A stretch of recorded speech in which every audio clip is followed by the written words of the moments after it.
It was a bright, cold day in April, and the clocks were striking 13. Winston Smith, his chin nuzzled into his breast in an effort to escape the vile wind, slipped quickly through the glass doors of Victory Mansions, though not quickly enough to prevent a swirl of gritty dust from entering along with him. The hallway smelt of boiled cabbage and old rag mats. At one end of it, a colored poster, too large for indoor display, had been tacked to the wall. It depicted simply an enormous face, more than a meter wide, the face of a man of about 45 with a heavy black mustache and ruggedly handsome features. Winston made for the stairs. It was no use trying the lift.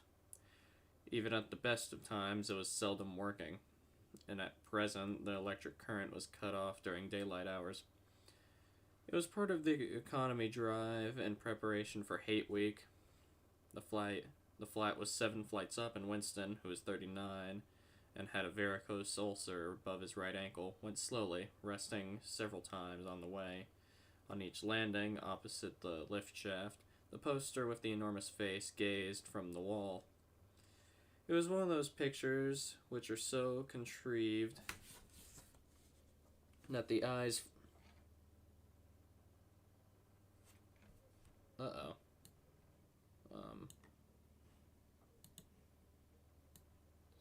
Just fix that real quick. Alright.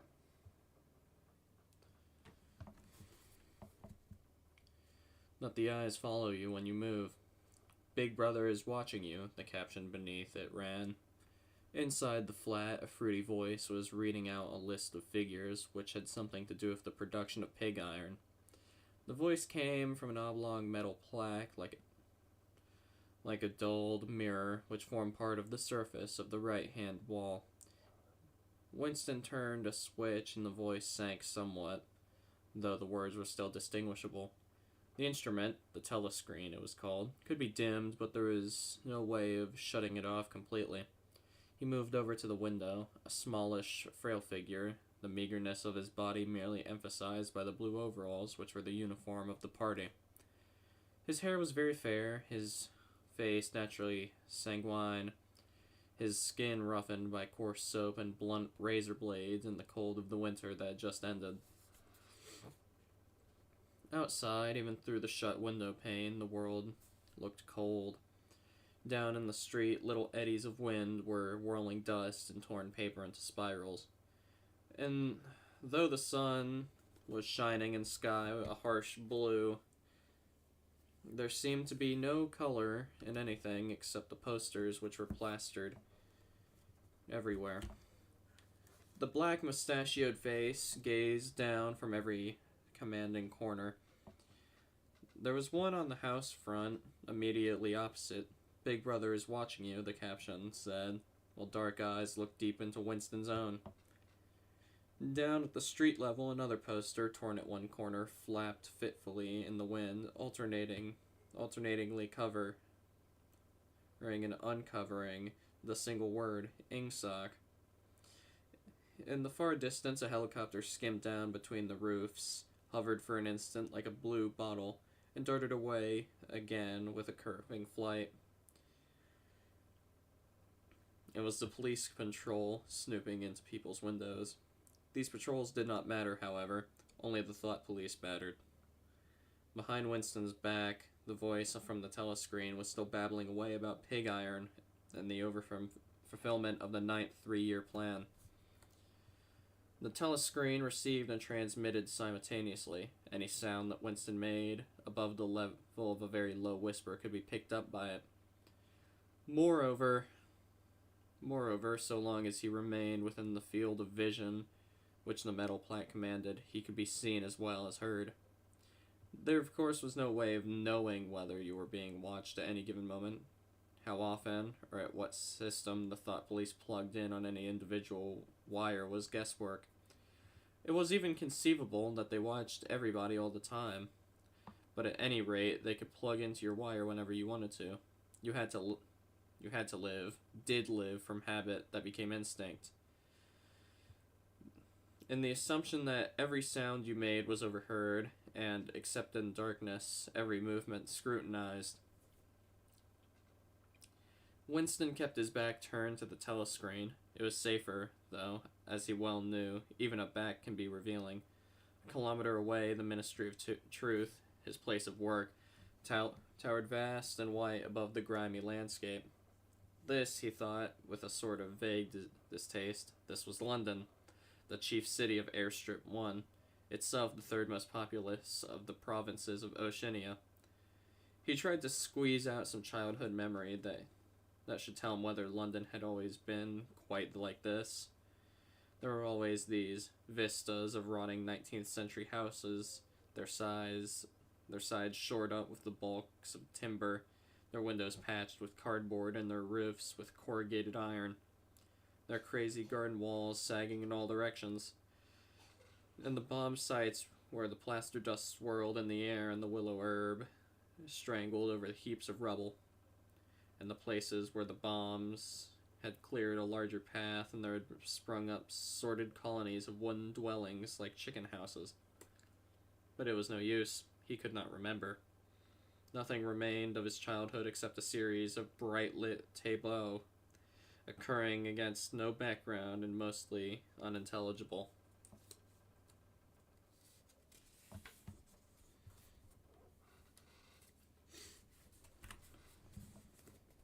The Ministry of Truth, or Mini-True in Newspeak, was startlingly different from any other object in sight. It was an enormous pyramidal structure of glittering white concrete, soaring up terrace after terrace, 300 meters into the air. From where Winston stood, it was just possible to read, picked out on its white face in elegant lettering, the three slogans of the party. War is peace, freedom is slavery, ignorance is strength.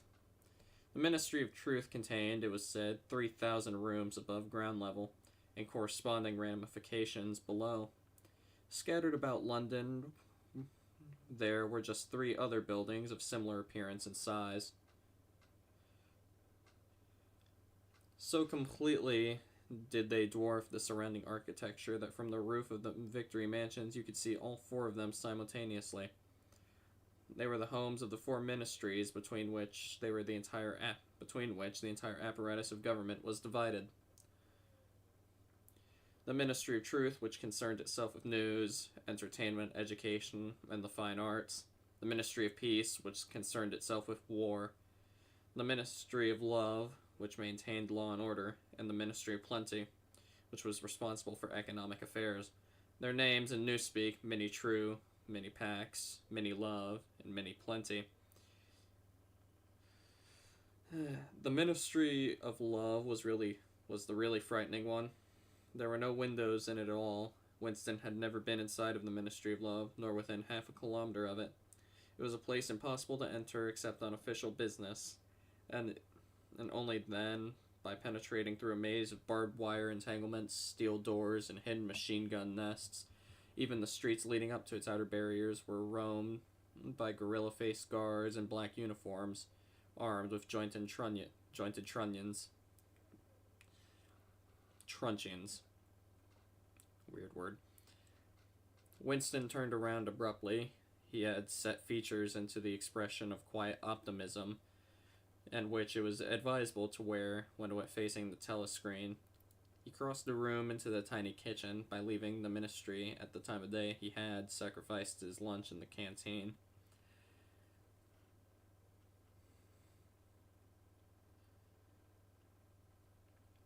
And he was aware that there was no food in the kitchen except a hunk of dark-colored bread which he had got to be saved for tomorrow's breakfast. He took down from the shelf a bottle of colorless liquid with only a plain white label marked Victory Gin on it. It gave off a sickly, oily smell, as of Chinese rice spirit. Winston poured out nearly a teacupful, nerved himself for a shock, and gulped it down like a dose of medicine. Instantly, his face turned scarlet and the water ran out of his eyes. The stuff was like nitric acid, and moreover, in swallowing it, one had the sensation of being hit on the back of the head with a rubber club. The next moment, however, the burning in his belly died down and the world began to look more cheerful. He took a cigarette from from a crumpled packet marked Victory cigarettes and incautiously held it upright, whereupon the tobacco fell out onto the floor. With the next, he was more successful. He went back into the living room and sat down at a small table that stood to the left of the telescreen.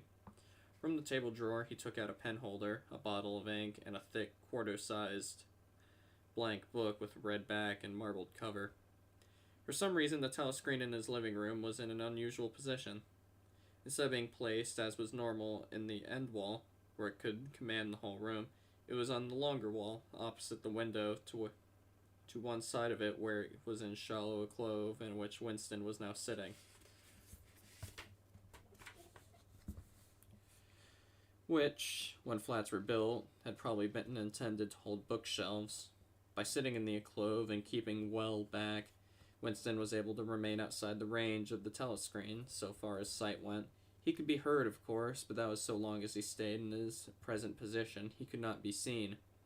It was partly the unusual geography of the room that had suggested to him the thing that he was now about to do. Ah, crap.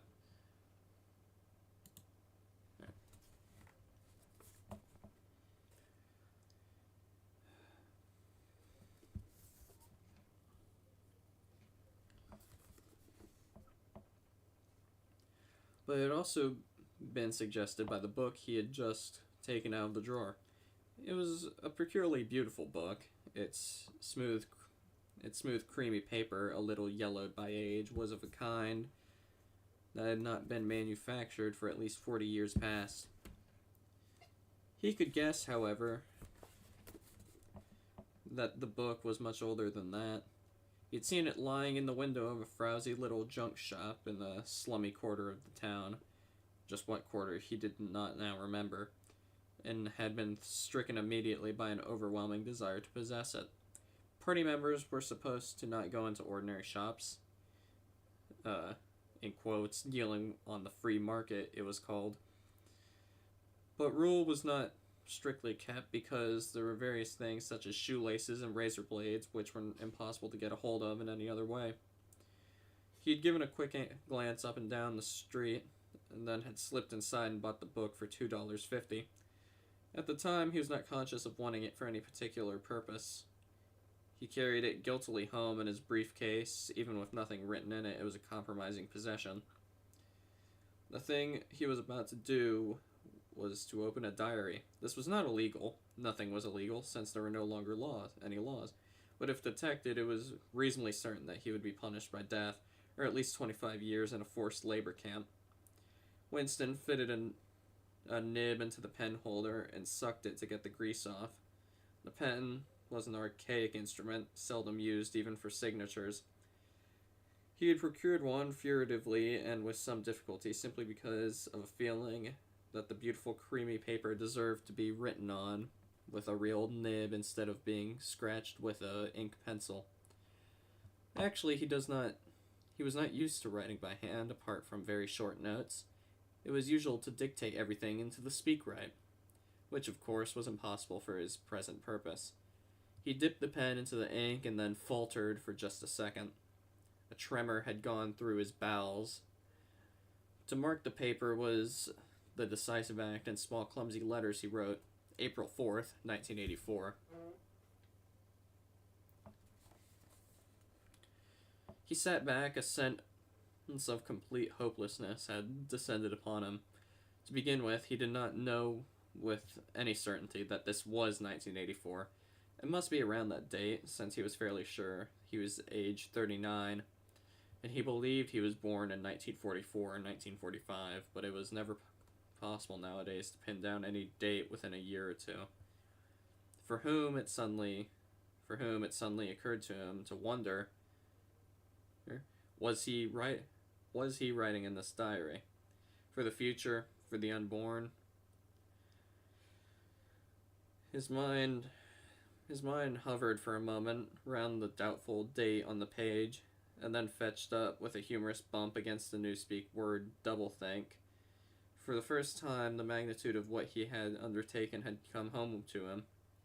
How could you communicate with the future? This was it was of its nature impossible. Either the future would resemble the present, in which case it would not listen to him, or it would be different from it, and his predicament would be meaningless. For some time he sat gazing stupidly at the paper. The telescreen had changed over to strident military music. It was curious that he seemed to not merely have lost the power of expressing himself, but had even forgotten what it was that he had originally intended to say. For weeks past, he had been making ready for this moment, and he had never crossed his... It had never crossed his mind that anything would be needed except courage. The actual writing would be easy. All he had to do was transfer to paper the interminable, restless monologue that had been running through his head, literally for years. At this moment, however, even the monologue had dried up. Moreover, his varicose ulcer had begun itching unbearably. He dared not scratch it, because if he did so, it always became inflamed. The seconds were ticking by. He was conscious of nothing except the blankness of the page in front of him, the itching of his skin above his ankle, the blaring music, and a slight booziness caused by the gin. Suddenly he began writing in sheer panic, only imperfectly aware of what he was setting down. His small but childish handwriting straggled up and down the page, shedding its first capital letters, and finally even its full stops. April 4th, 1984. Last night to the flicks. All war films. One very good one of a ship full of refugees being bombed somewhere in the Mediterranean. Audience much amused by the shots of a great huge fat man trying to swim away with a helicopter after him.